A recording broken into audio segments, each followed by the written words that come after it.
if you take a family, you may have to do changes. Let's say if your family is not waking up on time early, if you are not an early family, you may think of waking up everyone early in the morning, 1 or 2 hours early in the morning. That is one change. Okay.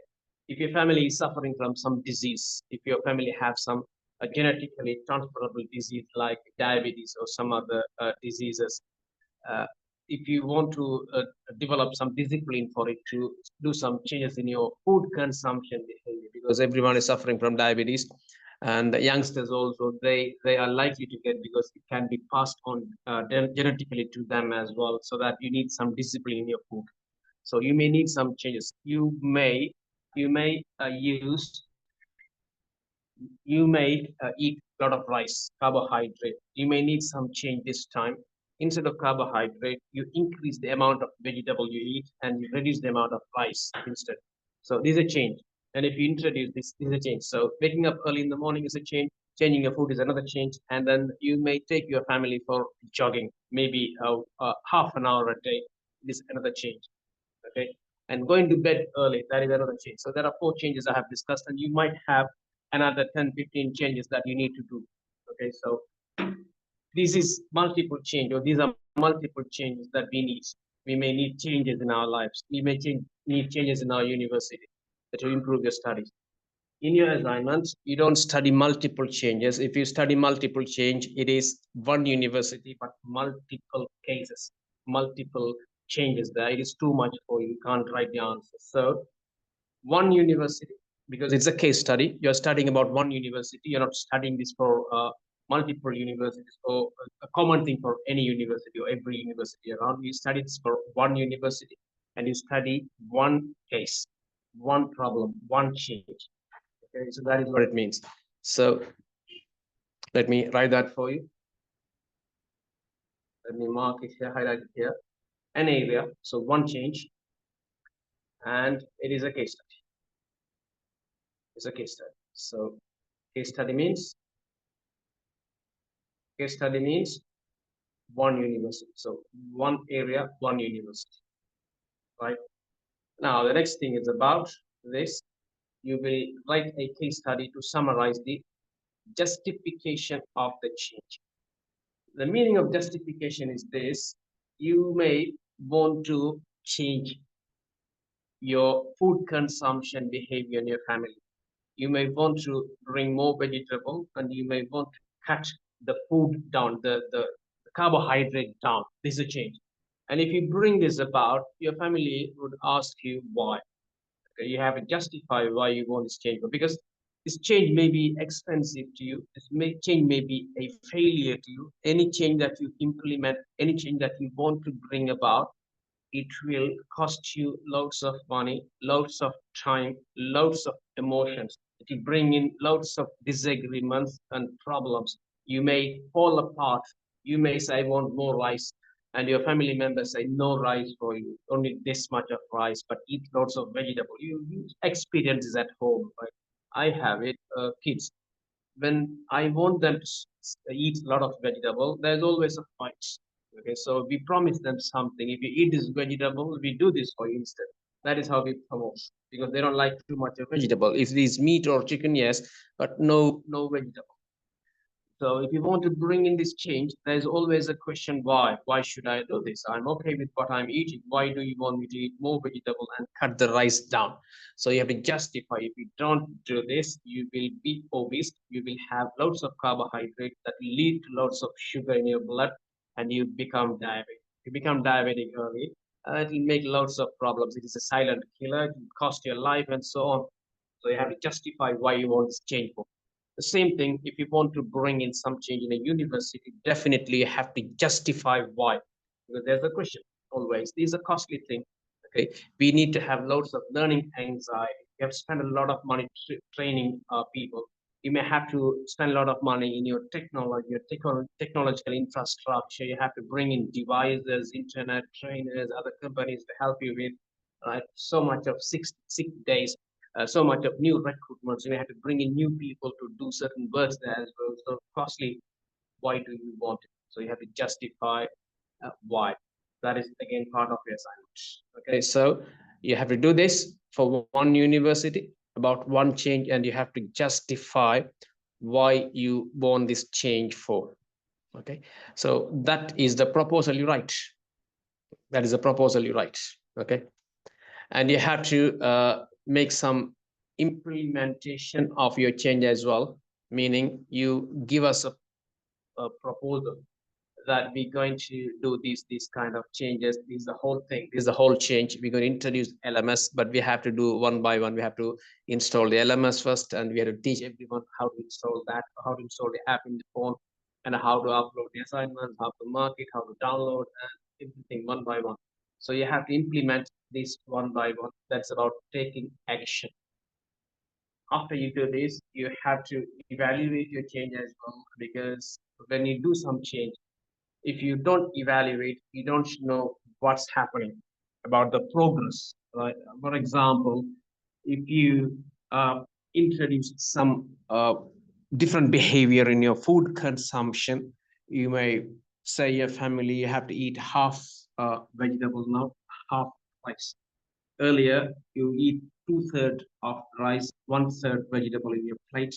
Now, tomorrow onwards, that is half rice, half vegetable. And after 3 weeks, you will eat two-thirds vegetable, one-third rice. So you will be going other way around, reducing the rice, increasing the vegetable. And if you don't evaluate this, if you don't monitor it, if you don't see if it is happening, you don't know. You simply said your kids and family members, this is the rice, the composition of your plate when you have your lunch and the dinner. This is how you have to eat. And you just told them, they say, okay, dad, okay, mom, and so on. And then if you don't evaluate what's happening, if you don't see what's going on, you don't know what's going on. So you have to definitely evaluate as well. Okay, so this is the assignment, right? There's a whole lot of assignment to answer all these three questions. What I explained here, what I explained here, what I explained here is the whole lot that will cover the task one, task two, task three as well. The whole lot will cover, and all these things I have discussed here is asked in this question one by one. Okay, one by one. Right. So let's see one by one. We have already discussed the first one, but let me check it. Let me touch it again. The first question is about this. Research the need for change in your own educational organization or setting. So in your own organization, you may select B-TIC if you want and give us good problems here. And we are happy to implement if that is valid enough. Okay, so this one. Otherwise, you can select another institution, maybe your kid's school. Okay, maybe the college you work for. Sachin is working for a college, so you can do that for that university if you want, if you think that there's things that need to be improved. Or maybe Ziba used to work for a school, I heard, so you may do some assessment or some studies on that one. You don't need to use the name of the college if you want. You can use an hypothetical name, XYZ College. This is the school. They're running from grade 1 to grade 11. This is how they operate, and they need changes in these areas. And out of those listed changes, you pick one for you to do your assignment. And I think China also used to have used to work for a school as a teacher, so you might know. And Naslima, you may also select one school of your kids, right? So now in that organization, what changes to be done. So you do a research on that one. Do we really need this change? That is the justification I was talking about earlier. So one school, one change, and the justification. Okay. After justification of the change, I am happy, you are happy. Yes, we really need this change. Okay, that's the first part. We really need this change. And if we justify, if we have a valid reason that we need to implement this change for our business to improve our quality, the next part is about applying the models of change. Applying the models of change. So we learned two models here. One is the Lewin's untraced change referees model. That's the model, the first model we learned about. The second model is about the John P. Cotter's 8 steps framework or model. That's the second one. You can use either one, or if you want, if you have enough time, if you have enough patience, you can use both of them. So that is the model. How when you want to change people, you may have to unfreeze your staff. You may have to change the staff. Then you have to refreeze them back again. So earlier days manual staff, now the manual and the automated staff in the middle. That's the changing part, and after that you have to freeze them with the changed context, which is the automated stuff. They work on the LMS, they work online, they work using computers and softwares and applications with it. So that is your second part of it. Okay, so you have to clearly make mention of the change that you need to, and you have to again before you do your change, before you do your change, you have to do an assessment in your organization. If I want to bring this change about, if I want to change these people to do this new work, where the organization now, so that you can lift from that point to the point you want to. Okay, so if the organization is here, let's say you are talking about LMS introduction.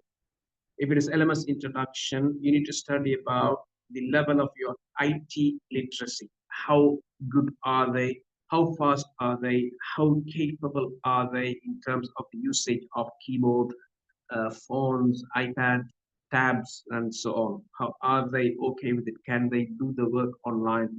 Can they do the work on the keyboard? Are they good enough? And you need to study the level of it. So that may be here.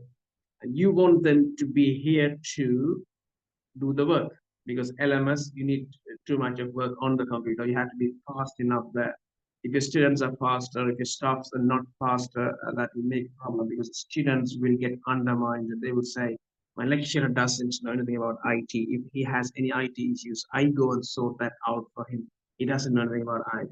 Then that will make a problem. They would feel inferior about the staff, about the lecturers. So you have to train your lecturers as well. So before we do the changes, we have to check this context. That is when we apply Mackenzie's 7S model that we learned about. There are three hard S's and four soft S's, or other way around. I can't remember.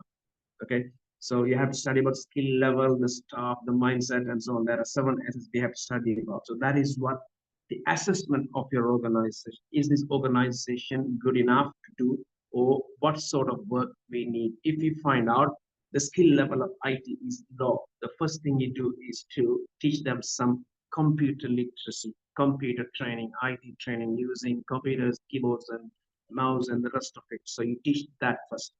Okay, so before you change the people to do the LMS work, you have to train them to do the IT first, to help them to do the work on the computer first.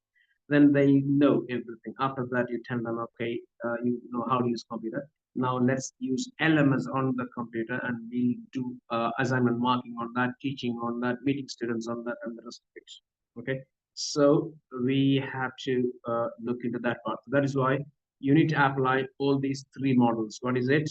Mackenzie's 7S model. There are so many other models that you can use to diagnose, to study your organizational setting, what is happening in your organization, how these staffs are they happy to do this change? Will they support us, or do we need loads of training to them?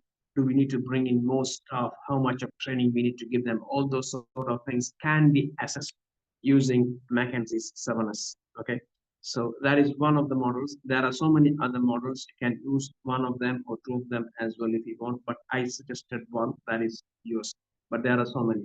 And again, in terms after you assess this, you have to do the changes in people. So we have to unfreeze, change, refreeze, or may use John Picota's 8 steps model, or otherwise there's another model called ADKAR model, ADKAR. That is not in your syllabus. You don't need to worry.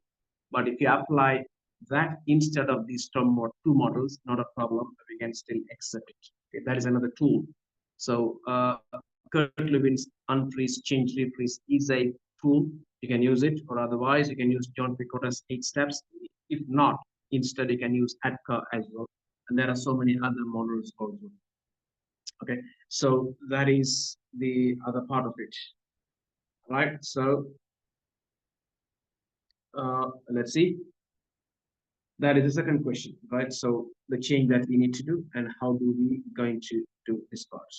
Right now, The next thing is about making a plan for change. What is the plan? When I mean plan, I have discussed actually the plan already.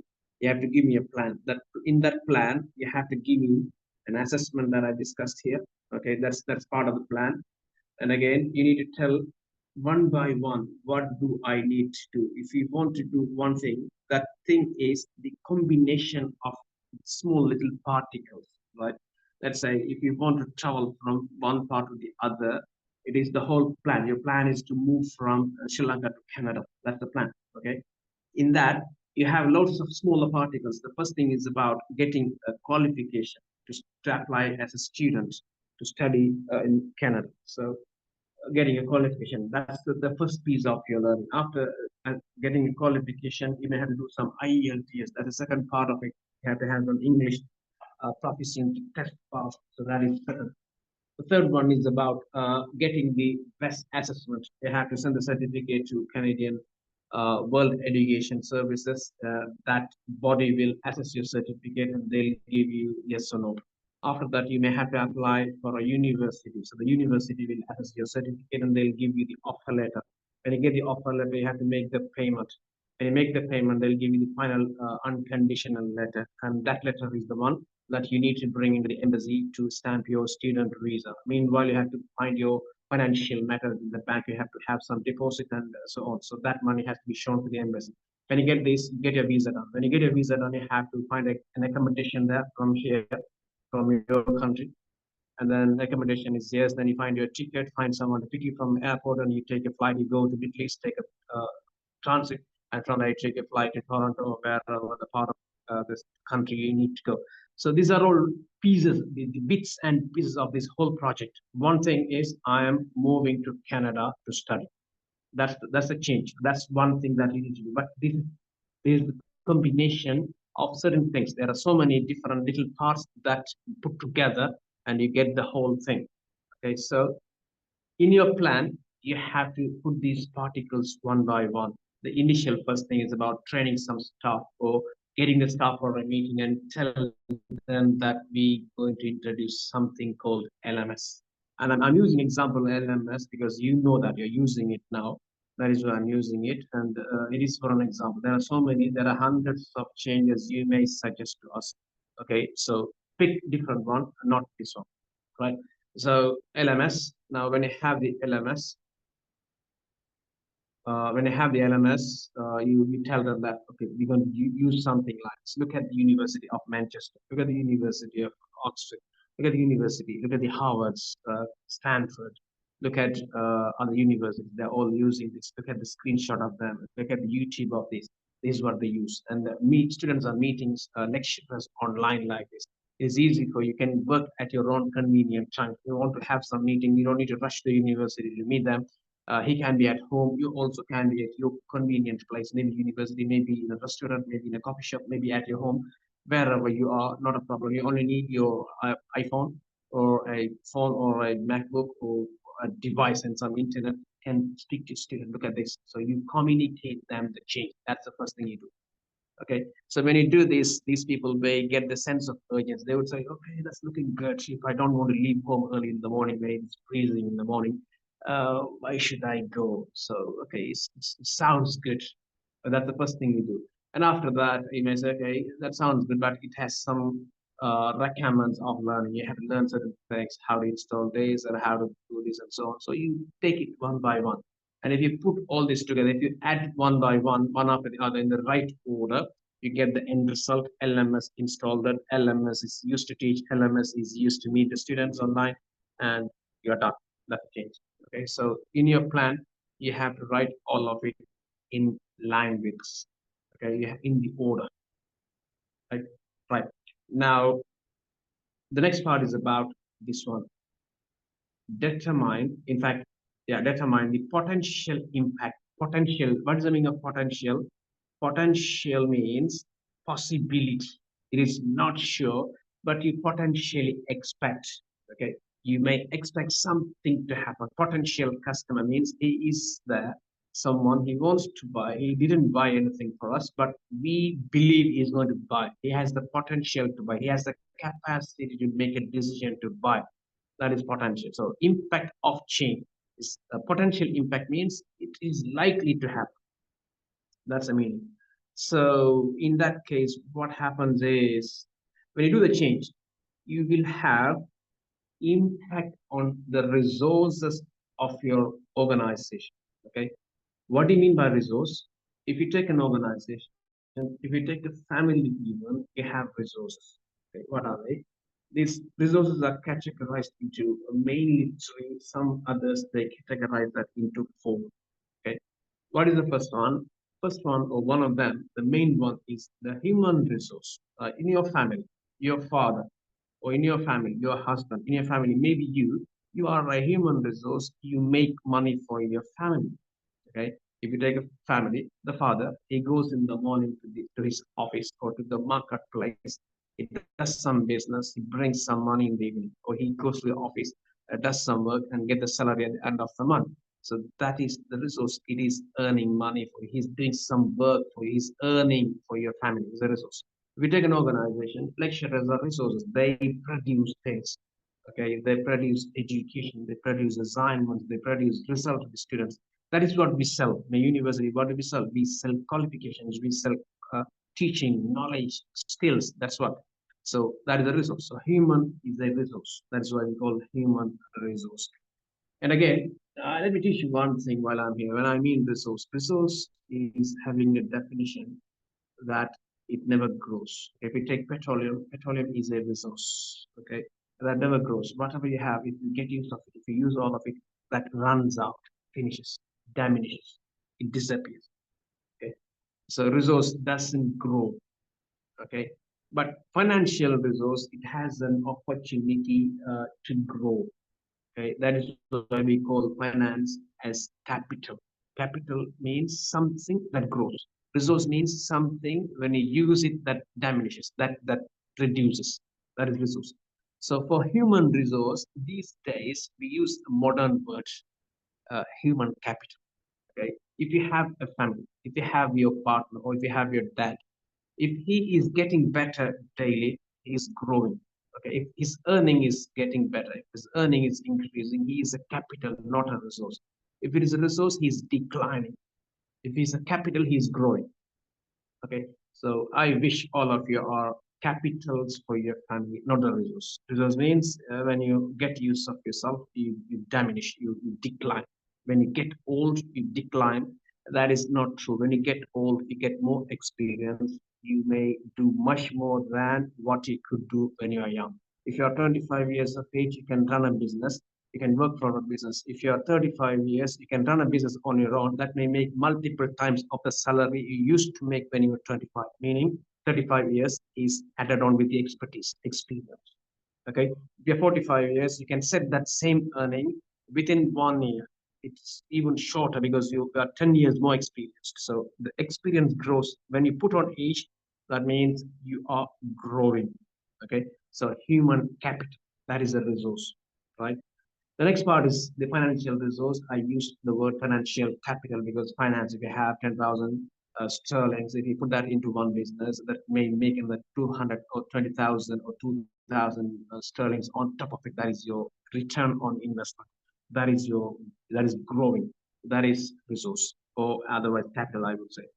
And then third part is about the physical resources. When I mean physical resources, if you take a university, your university building is a physical resource. The vehicles that you have for your university is a physical resource. The computers you have inside, the laboratory you have, the library you have, the LMS you have, all of these are physical resources that you have. Okay, right. Now, the question is potential impact of the change on these resources. That's a question you have to analyze. If I bring this change here, what would happen to the resources that I have inside? Mainly, we are talking about the human resource, human capital. Let's say if I bring in the elements inside, what would happen to the people inside? Okay. Uh, there are likely things. There are so many things that are likely to happen. Example, if you bring in some technology, LMS introduction, it may It may drive people out. Elderly people, they would say, I'm done. I have done enough. I have learning anxiety. I can't learn this anymore. Let me leave. Let me retire. Let me find another job. Maybe let me find another university. I don't want to do this. So people may retire. So that is an impact. You may lose your 25, 30 years of years long employees working with you. You may lose them with their expertise. Okay, so that is an impact. Another may be you may bring in some new phases to run this business, run this LMS introduction, because it is easy for you to bring in new people. They have the expertise working on the LMS instead of using your existing staff with the training. Let's say we have 25 staff inside. If they don't know how to use LMS, you may pick some youngsters. About out of that 25, 10 may be youngsters. They may be enthusiastic to learn these things. So you take these 10 people, the 15 people, you ignore them. So they will leave the organization. These 10 people will learn your training, learn your LMS, and with that, you'll bring in another 15 people from outside sources. They have already worked in the LMS for different universities. So they know how to work on LMS. You bring them readily and you put them with your existing force. So you have lost 15 people, you have brought in new 15 phases, and you have trained 10 people here. That's another impact. Okay, so this kind of impact should be known, because now you can't simply say 15 people are leaving the organization. When they leave, what is the cost of them when they leave? The attrition, that's very expensive, because 15 people gone.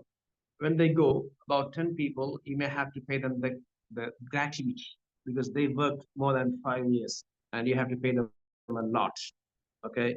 And when they leave your organization, that may make an impact in your student population as well, because famous popular lecturers, when they leave, students may think, what's going on? 15 lecturers have left the university at once. What's wrong with this university? So they don't understand what's going on. So they may wonder. Okay, they may say something wrong is going in the university. They may send the wrong word out to the market. So you may not get a big batch for the next intake. That is an impact. That will make an impact in your revenue then. Okay. And on the other side, you cannot have this institution running with these remaining 10 people. You may have to bring in another 15 people to replace those who have left. So you have to go to the market to find people. So if you want to bring in 15 people, it is not a joke. Okay, it is not something simple. 15 lecturers to replace your 15 lecturers. That's not easy. You may have to do about 250 interviews to find 15 people. You may have to scan about 2,000 CVs to find those 250 people. When you bring in 15 people, out of that 200 interviews, you may bring in only two or three right people. The rest of the 12 people, they are the wrong recruiters, wrong people. They will leave from the other door immediately within 1 or 2 semesters, 1 or 2 lectures, 1 or 2 weeks, they will leave. Then again, you will be starting to recruit people to replace those new recruiters as well. Expensive. So this is an impact that may happen because of this change. Okay, right? And finance is not easy. All of these matters. Training, okay, bringing new technology, these will all cost money. It is not free. It is not cheap either. Expensive money. Okay, so you will have to have the budget. If you don't have enough money, you cannot say simply, I don't have money, so let me ignore this change. Let me run as I am. If you run as you are automatically, inevitably taking exit from this business, right? You don't do anything wrong. You just simply do what you do. If you don't uh, adopt the new change, if you do the same thing over and over, you don't do anything wrong here. And you simply take an exit route and you go out of business, because nobody would come to study from there, because they say the university and they don't have the simple LMS. How can they keep the students? That's a question customers have. If you don't have LMS, you don't have a university. So you go out. Okay, so you can't ignore. So you don't have the budget, and you can't ignore either the change. So what you do, you go and ask a bank, can I borrow some money? I'll pay you the interest and the original later. Okay, so you have to give some collaterals, you have to find some way, you have to make a proposal, go to the bank, go behind these lenders and ask them, I need this, I need that, and this is my university, I'm doing this, I have this number of students, and I'm capable of making this this repayment, I have the capacity, come and do an assessment in my university. And you go behind banks for months and they come and do something. You want 1 million sterling, they give you 0.5 million. Okay, so that's not enough, right?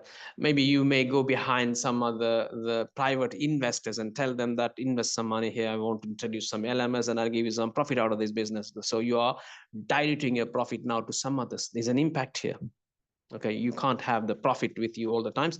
You have to dilute that now because you have some other additional investors. When you have some investors, it is not only the money, they influence your decisions as well. You are not alone to make decisions. You can't make decisions on your own. You have to consult the other investors as well, so your decision making power is also diluted. Right, problem. Okay, so these are all impacts. Okay, I'm just taking some examples. There are hundreds of examples we can look into when you bring a change. Okay, so you have to discuss some of them, not all of it, some of them. Okay, so what is your change? I don't know. Define the change clearly and say who are the stakeholders, who are the people. Okay, and justify this change. This is an important change that we need to do in order to survive, in order to improve our services. And what is the impact, or what are the impacts that this may potentially cause to the resources, to this human resource, to the financial resource, and to the physical resource. When you have LMS, okay, your physical resources, you may have to throw all of your computers that you have used because their configurations are not enough. You may need highly configured computer so that you can work fast online. You have to use your camera on, you have to use your video recordings or video communication, and that needs a powerful computer. So you have to throw 25 computers from your each lab, and you have to bring in some highly configured computers inside, cost you money. Throwing your computers outside is not an easy work because you have hard drive, you have data. If you throw the hard drives with the data of the Students Data Protection Act, you may be subject to legal action by the Information Commissioner. They may ask you, you have exposed the data of your students disposing these computers, and you have to make the fine for it. Okay, so it's not easy. Disposal is even not easy either, right? And you may have to bring in some new infrastructure, IT infrastructure. You may have to bring in devices, some specialized devices to train your lecturers to use it, and you may have to hand that over to the lecturers as well. Maybe you have to give one laptop for each of your lecturers. That is problem. You have to bring in some laboratories or some studios, in fact, where you have the cameras. Your lecturers are online, they go before the camera and they do this lecturing online, so students can listen to those using the LMS. If you ask a lecturer to go before camera, that is again, they can't do it, they feel nervous. So you need loads of trainings for them to stay smart before camera. That's another problem. So you have to bring in personal trainers. Okay, leadership trainers. You may have to bring in personal grooming coaches to train your lecturers. Okay, you have to make your lecturers looking good now. Earlier days they come, now if you go online, your lecturing will be disposed or will be exposed to the public, because your student is learning from you, from his home, and definitely his family members, his parents, they have access to watch the screen as well. Because when you're studying, when a student's studying, his mother may bring in a coffee to give some energy to her kid. When the coffee comes in, she would look at it, oh, let me look at your lecturer, okay, so, why is he looking this way, and so on, right? No problem again. So you have to invest money to put your lecturers in shape, right? So these are the impacts, hundreds of impacts we can talk about. Okay, so we have to discuss that as well in your assignment. Okay, so that is the second part. This one. Third one is about communicate the plan. Communication is very important. As I told you in the past, I have discussed this method, this message that people, they know things. Okay, they are overloaded with information. They know. If you talk about LMS, they know. you talk about online teaching, they know. They might not know what, or they might know what, and they might not have any experience in it, using it. And that's fine, but they know it. Okay. So if you introduce the stuff that we are introducing, we are launching an LMS system to our university.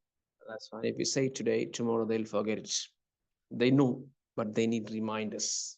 Okay. Human brain has lots of information, but they have, or they are lacking the recalling is unless you remind them.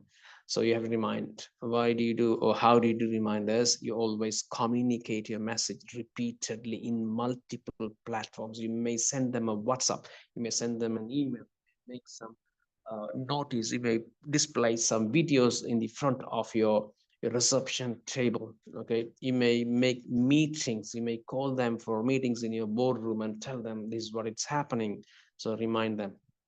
Okay, this is your communication part. And how do you do this communication with your change staff, change team? Okay, that is the next part of the assignment.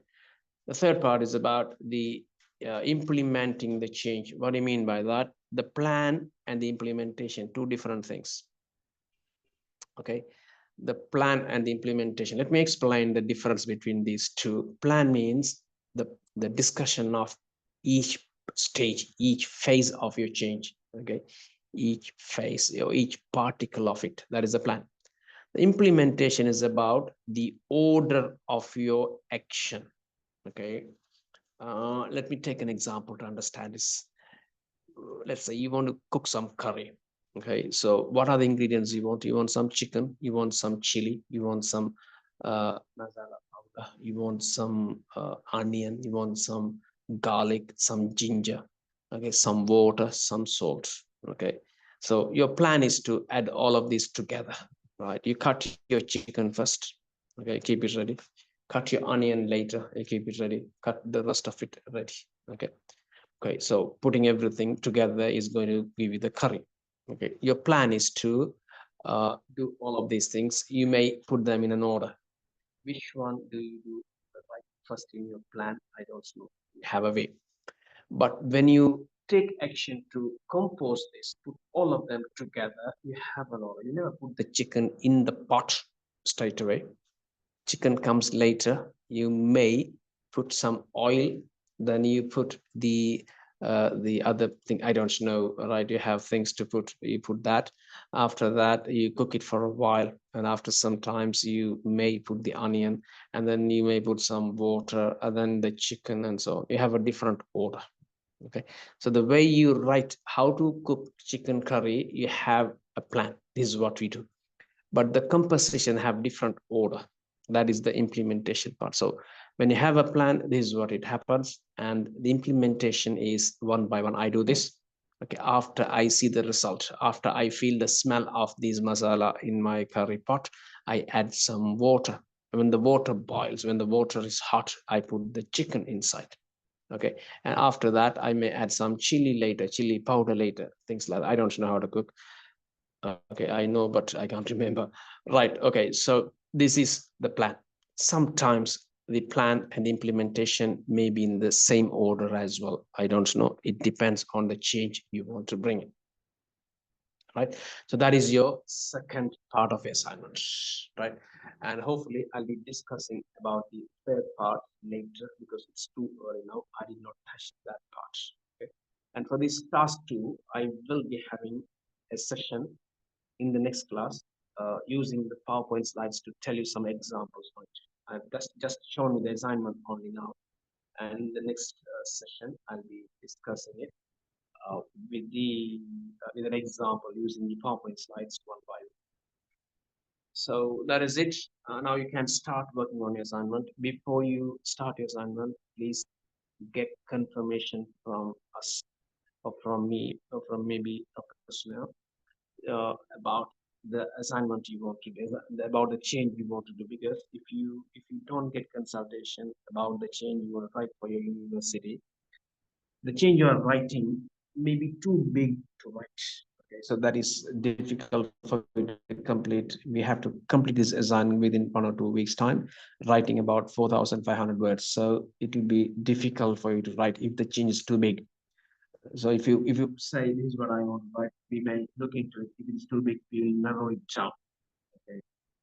And if you sometimes your change that you bring in, it may be too narrow, so you won't be able to write much about it. Okay. So again, we have to advise you to make it a little bit bigger to extend the look of this change. So that is also important to you. So in your assignment, there is a form.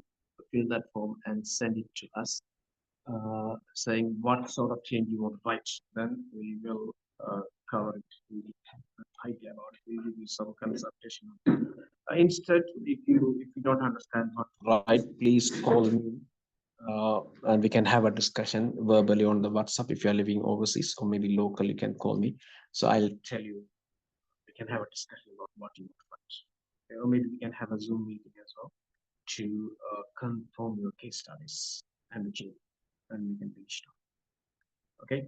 So thank you very much for joining me today, and I'll see you in the next class, having the lectures on task number 2, and I'll be having the lectures on the task number 3 and the discussion of the assignment as well in the due course. And we are almost done with this subject. It's a very small subject to complete. Maybe in 2 or 3 classes I'll be done this week. Next week we are done. Right. Have a good day, and I see you all in the next class. Have a good one. Thank you very much.